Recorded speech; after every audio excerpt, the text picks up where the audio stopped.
Hi friends, welcome to my channel Share Master. இன்னைக்கு நம்ம சேனல்ல 15th February 2022 pre-market analysis பார்க்க போறோம். இந்த pre-market analysisல global market status, F&O updates, fund activity, Nifty and Bank Niftyயோட next support and resistance, stock news and market directionலாம் பத்தி cover பண்ணியிருக்கேன். வீடியோக்குள்ள போறதுக்கு முன்னாடி நம்ம சேனலை சப்ஸ்கிரைப் பண்ணாதவங்க சப்ஸ்கிரைப் பண்ணிக்கங்க, பக்கத்துல இருக்க பெல் ஐகானை பிரஸ் பண்ணிக்கங்க. சோ நான் போற எந்த வீடியோவுமே நீங்க மிஸ் பண்ணாம பார்க்கலாம். வாங்க வீடியோக்குள்ள போலாம். ஃபஸ்ட்டு நம்ம குளோபல் மார்க்கெட் ஸ்டேட்டஸ் பார்க்கலாம். எஸ்ஜிஎக்ஸ் நிஃப்டி பார்த்தீங்கன்னா 87 பாயிண்ட்ஸ் இன்க்ரீஸ் ஆகி 16,926 ட்ரேட் ஆகிட்டுருக்கு. ஏஷியன் மார்க்கெட்டில் நிக்கி பார்த்தீங்கன்னா 42 பாயிண்ட்ஸ் டிக்ரீஸ் ஆகி 27,037 ட்ரேட் ஆகிட்டுருக்கு. ஷங்காய் பார்த்தீங்கன்னா 2 பாயிண்ட்ஸ் இன்க்ரீஸ் ஆகி 3,431 ட்ரேட் ஆகிட்டுருக்கு. ஹச்எஸ்ஐ பார்த்தீங்கன்னா 137 பாயிண்ட்ஸ் டிக்ரீஸ் ஆகி 24,418 ட்ரேட் ஆகிட்டுருக்கு. ஓவராலாக ஏஷியன் மார்க்கெட் பார்க்கும்போது ஸ்லைட்லி நெகட்டிவாக தாங்க இருக்குது. நெக்ஸ்ட் யூரோப்பியன் மார்க்கெட் பார்க்கலாம். யூரோப்பியன் மார்க்கெட்டில் டாக்ஸ் பார்த்தீங்கன்னா 311 பாயிண்ட்ஸ் டிக்ரீஸ் ஆகி 15,113 க்ளோஸ் ஆயிருக்கு. எஃப்டிஎஸ்சி பார்த்தீங்கன்னா 129 பாயிண்ட்ஸ் டிக்ரீஸ் ஆகி 7,531 க்ளோஸ் ஆயிருக்கு. சிஎஸ்சி பார்த்தீங்கன்னா 159 பாயிண்ட்ஸ் டிக்ரீஸ் ஆகி 6,852 க்ளோஸ் ஆயிருக்கு. ஓவராலாக யூரோப்பியன் மார்க்கெட் பார்க்கும்போது நல்லாவே நெகட்டிவாக தாங்க இருக்குது. நெக்ஸ்ட் அமெரிக்கன் மார்க்கெட் பார்க்கலாம். அமெரிக்கன் மார்க்கெட்டில் டவ் ஜோன்ஸ் பார்த்தீங்கன்னா 171 பாயிண்ட்ஸ் டிக்ரீஸ் ஆகி 34,566 க்ளோஸ் ஆயிருக்கு. S&P 500 பார்த்தீங்கன்னா 16 பாயிண்ட்ஸ் டிக்ரீஸ் ஆகி 4,401 க்ளோஸ் ஆயிருக்கு. நஸ்டாக் பார்த்தீங்கன்னா 0.24 பாயிண்ட்ஸ் டிக்ரீஸ் ஆகி 13,790 க்ளோஸ் ஆயிருக்கு. ஓவராலாக பார்க்கும்போது அமெரிக்கன் மார்க்கெட் நெகட்டிவாக தாங்க இருக்குது. ஸோ குளோபல் மார்க்கெட் ஸ்டேட்டஸ் வச்சு பார்க்கும்போது நம்ம இந்தியன் மார்க்கெட் கண்டிப்பாக இன்றைக்கி ஒரு ஸ்மால் கேப் அப் இல்லைனா ஸ்லைட்லி பாசிட்டிவாக ஓப்பன் ஆக தாங்க சான்சஸ் ரொம்ப அதிகமாக இருக்குது. இந்த டேட்டாவெல்லாம் நான் மார்னிங் 7 o'clock கலெக்ட் பண்ணியிருக்கேன். நம்ம எஃப்ஐ அண்ட் டிஏ ஆக்டிவிட்டி பார்க்கலாம். லாஸ்ட் ட்ரேடிங் டேல எஃப்ஐ பார்த்தீங்கன்னா 4,253 crore செல் பண்ணியிருக்காங்க. டிஐ பார்த்தோன்னா 2,170 crore பை பண்ணியிருக்காங்க. ஸோ எஃப்ஐ அண்ட் டிஐ டோட்டலாக பார்க்கும்போது 2,083 crore செல் பண்ணியிருக்காங்க. கரண்ட்டாக பேண்டில் பார்த்தீங்கன்னா Indiabulls housing finance, SAIL, Tata power, BEL, PNB இந்த ஸ்டாக்ஸ்லாம் இருக்குது. பாசிபிள் என்ட்ரன்ஸில் பார்த்தீங்கன்னா Escorts, Sun TV, LIC housing finance, national aluminium இந்த ஸ்டாக்ஸில் F&O பேண்டில் வர்றதுக்கான சான்சஸ் ரொம்ப அதிகமாக இருக்குது. பாசிபிள் எக்ஸிட்ஸில் பார்த்தீங்கன்னா SAIL, BEL, Tata power, PNB இந்த ஸ்டாக்ஸில் F&O பேண்ட்லேருந்து வெளியே போகிறதுக்கான சான்சஸ் ரொம்ப அதிகமாக இருக்குது.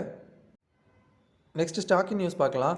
அதானி வில்மரோட Q3 ப்ராஃபிட் ஆஃப்டர் டேக்ஸ் பார்த்தீங்கன்னா 66% இன்க்ரீஸ் ஆகி 211 crore அனௌன்ஸ் பண்ணியிருக்காங்க. எஃப்எம்சிஜி கம்பெனியான அதானி வில்மர் பார்த்தீங்கன்னா லாஸ்ட் வீக் தான் மார்க்கெட்டில் லிஸ்ட் ஆச்சு. லிஸ்ட் ஆன 3 daysல 60% ரிட்டர்ன் கொடுத்துருக்கு. இப்போ ப்ராஃபிட் நல்லா இன்க்ரீஸ் ஆயிருக்கு. ஸோ ஷேர் ப்ரைஸ் இன்றைக்கி நல்லாவே இன்க்ரீஸ் ஆக சான்சஸ் ரொம்ப அதிகமாக இருக்குது. ஆதித்யா பிர்லா குரூப்போட கிராசிம் இண்டஸ்ட்ரீஸ் நெட் ப்ராஃபிட் பார்த்தீங்கன்னா 23% இன்க்ரீஸ் ஆகி 2,655 crore அனௌன்ஸ் பண்ணியிருக்காங்க. லாஸ்ட் இயர் Q3 பார்த்தீங்கன்னா 2,157 crore அனௌன்ஸ் பண்ணியிருக்காங்க. இப்போ 23% இன்க்ரீஸ் ஆகி 2,655 crore அனௌன்ஸ் பண்ணியிருக்காங்க. ஸோ ஷேர் ப்ரைஸ் இன்றைக்கி நல்லாவே இன்க்ரீஸ் ஆக சான்சஸ் அதிகமாக இருக்குது. நெக்ஸ்ட் மணப்புரம் ஃபைனான்ஸோட Q3 நெட் ப்ராஃபிட் பார்த்தோன்னா 46% டிக்ரீஸ் ஆகி 261 crore அனௌன்ஸ் பண்ணியிருக்காங்க. லாஸ்ட் இயர் பார்த்தோன்னா 483 crore ப்ராஃபிட் இருந்திருக்கு. இப்போ 46% டிக்ரீஸ் ஆகி 261 crore அனௌன்ஸ் பண்ணியிருக்காங்க. ஸோ ஷேர் ப்ரைஸ் இன்றைக்கி நல்லாவே ஃபால் ஆகும். நெக்ஸ்ட் கோல் இந்தியாவோட Q3 நெட் ப்ராஃபிட் பார்த்தீங்கன்னா 48% இன்க்ரீஸ் ஆயிருக்கு. லாஸ்ட் இயர் பார்த்தீங்கன்னா 3,085 crore ப்ராஃபிட் அனௌன்ஸ் பண்ணியிருக்காங்க. இப்போ கரண்ட் இயர் 48% இன்க்ரீஸ் ஆகி 4,558 crore ஆயிருக்கு. ஸோ இன்டரிம் டிவிடெண்ட் 5 rupees தரதை அனௌன்ஸ் பண்ணியிருக்காங்க. அதானி என்டர்பிரைஸோட Q3 ரிசல்ட் பார்த்தீங்கன்னா 12 crore லாஸ் அனௌன்ஸ் பண்ணியிருக்காங்க. லாஸ்ட் இயர் பார்த்தீங்கன்னா 296 crore ப்ராஃபிட் இருந்திருக்கு. இந்த வருஷம் 11 crore லாஸ் அனௌன்ஸ் பண்ணியிருக்காங்க. இந்த ரிசல்ட் வந்து லாஸ்ட் இயரோட கம்பேர் பண்ணக்கூடாதுன்னு சொல்கிறாங்க. ஏன்னா லாஸ்ட் இயர் பார்த்தீங்கன்னா ஜிவிகே ஏர்போர்ட்டில் 97.97% ஸ்டேக்கை வந்து பை பண்ணியிருக்காங்க. அதுக்கான ஃபேர் வேல்யூ டிட்டர்மைன் பண்ணுறது இந்தியா இஸ் 103 வரையாக பண்ணுறதுனால இன்னும் ப்ராசஸில் தான் இருக்குதுன்னு சொல்லியிருக்காங்க. ஸோ லாஸ்ட் இயர் ப்ராஃபிட்டையும் கரண்ட் இயர் ப்ராஃபிட்டையும் கம்பேர் பண்ண முடியாதுங்கிற மாதிரி சொல்லியிருக்காங்க. நெக்ஸ்ட் நாட்கோ ஃபார்மாவோட கன்சாலிடேட்டட் நெட் ப்ராஃபிட் பார்த்தீங்கன்னா 27% இன்க்ரீஸ் ஆகி 80 crore அனௌன்ஸ் பண்ணியிருக்காங்க. லாஸ்ட் இயர் இந்த குவார்ட்டர் பார்த்தீங்கன்னா 63.4 crore அனௌன்ஸ் பண்ணியிருக்காங்க. கரண்ட் இயர் பார்த்தீங்கன்னா 27% இன்க்ரீஸ் ஆகி 80 crore அனௌன்ஸ் பண்ணியிருக்காங்க. நெக்ஸ்ட் ஏகே மோட்டார்ஸோட நெட் ப்ராஃபிட் பார்த்தீங்கன்னா 14% டிக்ரீஸ் ஆகி 456 crore அனௌன்ஸ் பண்ணியிருக்காங்க. ஸோ ஷேர் ப்ரைஸ் இன்றைக்கி நல்லாவே டிக்ரீஸ் ஆகும்னு நினைக்கிறேன். டிஷ் டிவியோட Q3 ப்ராஃபிட் பார்த்தீங்கன்னா 7.17% டிக்ரீஸ் ஆகி 80 crore அனௌன்ஸ் பண்ணியிருக்காங்க. ரெவன்யூ பார்த்தீங்கன்னா 13% டிக்ரீஸ் ஆகிருக்கு. ஐபிசிஐ லேபரேட்டரிஸோட ப்ராஃபிட் ஆஃப்டர் டேக்ஸ் பார்த்தீங்கன்னா 26% டிக்ரீஸ் ஆகி 200 crore அனௌன்ஸ் பண்ணியிருக்காங்க. So AK motors, dish TV, IPCI laboratories இந்த மூணுத்தோட ஷேர் ப்ரைஸுமே இன்றைக்கி நல்லாவே ஃபால் ஆகும்னு நினைக்கிறேன். நெக்ஸ்ட் மெக்லாட் ரசல் பார்த்தீங்கன்னா 44 crore லாஸ் அனௌன்ஸ் பண்ணியிருக்காங்க. ஃபியூச்சர் ரீட்டைலோட Q3 லாஸ் பார்த்தீங்கன்னா 1063 crore இன்க்ரீஸ் ஆயிருக்கு. லாஸ்ட் இயர் பார்த்தீங்கன்னா 846 crore தான் லாஸ் இருந்திருக்கு. இந்த வருஷம் பார்த்தீங்கன்னா 1063 crore லாஸ் இன்க்ரீஸ் ஆயிருக்கு. கேட்வே டிஸ்ட்ரிபாக்ஸோட ப்ராஃபிட் ஆஃப்டர் டேக்ஸ் பார்த்தீங்கன்னா 44% இன்க்ரீஸ் ஆகி 48 crore அனௌன்ஸ் பண்ணியிருக்காங்க. MTNL பார்த்தீங்கன்னா 659 crore லாஸ் அனௌன்ஸ் பண்ணியிருக்காங்க. லாஸ்ட் இயர் இந்த குவார்டர் பார்த்தோம்னா 638 crore தான் லாஸ் இருந்திருக்கு. இந்த வருஷம் லாஸ் இன்க்ரீஸ் ஆகி 659 crore இருக்குது. Next Sterling and Wilson renewal energy பார்த்தீங்கன்னா 429 crore லாஸ் அனௌன்ஸ் பண்ணியிருக்காங்க. நெக்ஸ்ட் நம்ம மார்க்கெட் டைரக்ஷன் எப்படி இருக்குன்னு பார்க்கலாம். நிஃப்டி பார்த்தீங்கன்னா நேற்று நம்ம சேனலில் சொன்ன மாதிரியே நல்ல ஒரு கேப் டவுனில் ஓப்பன் ஆயிருக்கு. 17,089 ஓப்பன் ஆகி 17,000 சப்போர்ட்டை பிரேக் பண்ணிவிட்டு 16,840 வந்து க்ளோஸ் ஆயிருக்கு. இன்றைக்கி மார்க்கெட் பார்த்தீங்கன்னா கண்டிப்பாக பாசிட்டிவ் ட்ரேட் ஆக தான் சான்சஸ் ரொம்ப அதிகமாக இருக்குது. ஸோ நிஃப்டியோட நெக்ஸ்ட் ரெசிஸ்டன்ஸ்னு பார்த்தோம்னா 17,000 இருக்குது. அதை பிரேக் அவுட் பண்ணிவிட்டு மேலே போச்சுன்னா 17,160 இந்த ட்ரெண்ட் லைன் ரெசிஸ்டன்ஸ் இருக்குது.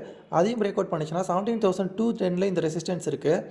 அதையும் பிரேக் அவுட் பண்ணிச்சுன்னா 17,400 தான் நெக்ஸ்ட் ரெசிஸ்டன்ஸ் இருக்குது. அதே சப்போர்ட்னு பார்க்கும்போது நிஃப்டியோட ஃபஸ்ட்டு சப்போர்ட் 16,800 இருக்குது. அதை பிரேக் டவுன் பண்ணிட்டு கீழே போச்சுன்னா 16,420 நெக்ஸ்ட் சப்போர்ட் இருக்குது. அதையும் பிரேக் டவுன் பண்ணிச்சுன்னா 16,180 நெக்ஸ்ட் சப்போர்ட் இருக்குது. நெக்ஸ்ட் நம்ம பேங்க் நிஃப்டி பார்க்கலாம்.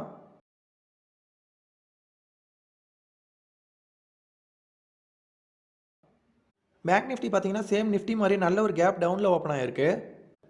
37,660 ஓப்பன் ஆகி இந்த ட்ரெண்ட் லைனில் ரெசிஸ்டன்ஸ் எடுத்துகிட்டு 36,900 வந்து க்ளோஸ் ஆகிருக்கு.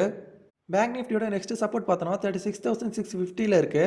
அதை பிரேக் டவுன் பண்ணிட்டு கீழே போச்சுன்னா 35,350 நெக்ஸ்ட் சப்போர்ட் இருக்குது. அதையும் பிரேக் டவுன் பண்ணிட்டு கீழே போச்சுன்னா 34,060 நெக்ஸ்ட் சப்போர்ட் இருக்குது. அதே ரெசிஸ்டன்ஸ்னு பார்க்கும்போது பேங்க் நிஃப்டியோட ஃபஸ்ட்டு ரெசிஸ்டன்ஸ் பார்த்தோன்னா 37,600 இருக்குது. அதை பிரேக் அவுட் பண்ணிட்டு மேலே போச்சுன்னா 38,000 இந்த ட்ரெண்ட் லைன் ரெசிஸ்டன்ஸ் இருக்குது. அதையும் பிரேக் அவுட் பண்ணிச்சுன்னா 38,400 இந்த ரெசிஸ்டன்ஸ் இருக்குது. அதையும் பிரேக் அவுட் பண்ணிச்சுன்னா 38,800 தான் நெக்ஸ்ட் ரெசிஸ்டன்ஸ் இருக்குது. ஸோ குளோபல் மார்க்கெட் ஸ்டேட்டஸ் வச்சு பார்க்கும்போது நம்ம இந்தியன் மார்க்கெட் கண்டிப்பாக இன்றைக்கி ஒரு ஸ்மால் கேப் அப்பில் ஓப்பன் ஆகி பாசிட்டிவாக ட்ரேட் ஆக தான் சான்சஸ் ரொம்ப அதிகமாக இருக்குது. ஸோ கைஸ் இந்த வீடியோ உங்களுக்கு ரொம்ப யூஸ்ஃபுல்லாக இருந்திருக்கும்னு நினைக்கிறேன். அப்படி இருந்தால் நம்ம சேனலை மறக்காமல் லைக் பண்ணுங்கள், சப்ஸ்கிரைப் பண்ணுங்கள், ஷேர் பண்ணுங்கள்.